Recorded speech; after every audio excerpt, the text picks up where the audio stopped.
Assalamualaikum warahmatullahi wabarakatuh. Jadi di sini kami ingin mempresentasikan tentang antropologi terapan dan artikel yang kami ambil itu adalah peran etnografi dalam meningkatkan akses pendidikan untuk masyarakat adat.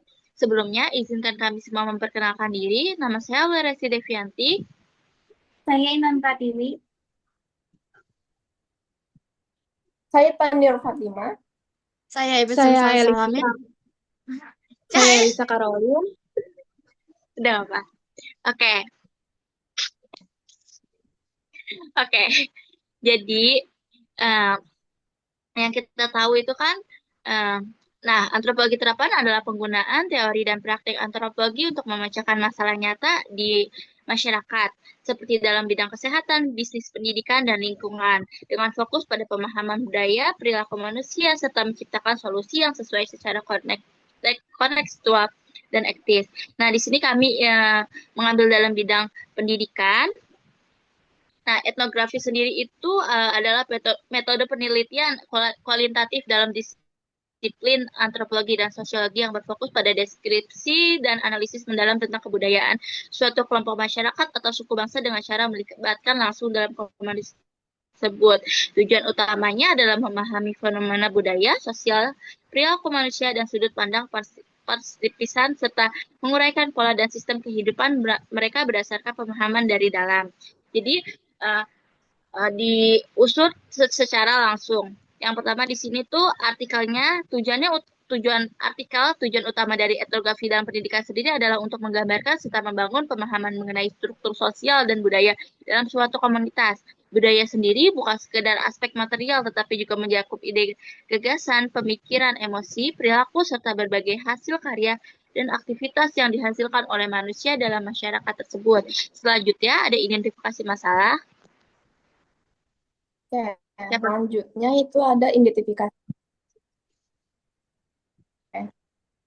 Selanjutnya identifikasi masalah.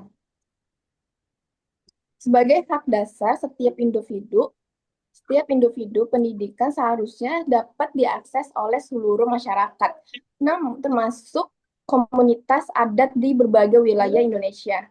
Namun, pada kenyataannya masyarakat adat masih menghadapi banyak kendala yang memperoleh pendidikan yang kurang layak, seperti kurangnya atau keterbatasan infrastruktur, kurangnya tenaga pengajar, dan tidak sesuai dengan kurikulum yang di masyarakat adat.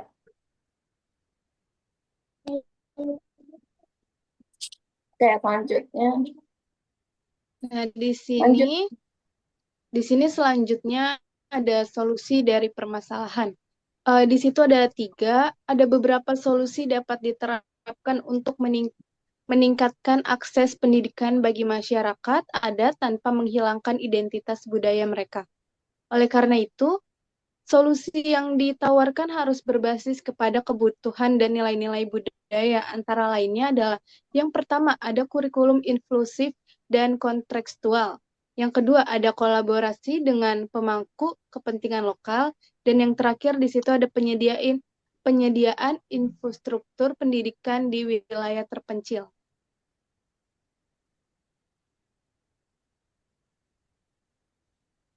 Lalu selanjutnya di sini ada evaluasi.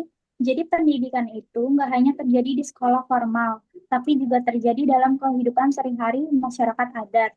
Namun sistem pendidikan nasional ini seringkali nggak merhatikan aspek budaya ini sehingga banyak anak-anak dari komunitas adat yang merasa terasing di sekolah formal yang tidak sesuai dengan realitas budaya mereka. Jadi sistem pendidikan nasional ini perlu lebih memperhatikan cara dan kebutuhan anak-anak dari berbagai komunitas agar mereka mendapatkan pelajaran yang bermakna dan sesuai dengan identitas budaya mereka. Selanjutnya itu ada penerapan etnografi. Nah, penerapan etnografi yang kelompok kita ambil itu dari Pasaji Punan, merupakan tradisi tahunan yang dilakukan oleh masyarakat di Kecamatan Mayo Hilir, Sumbawa, sebagai bentuk rasa syukur atas hasil pertanian. Tradisi ini tidak hanya berfungsi sebagai perayaan budaya, tetapi juga memiliki nilai pendidikan yang diwariskan kepada generasi muda melalui praktik langsung dalam komunitas.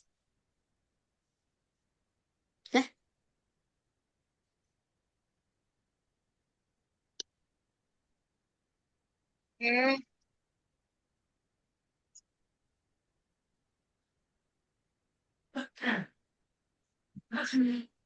Yuk, satu, bareng-bareng ya. Sekian presentasi dari kami berlima, kurang lebihnya mohon maaf. Wassalamualaikum Assalamualaikum warahmatullahi wabarakatuh. warahmatullahi wabarakatuh.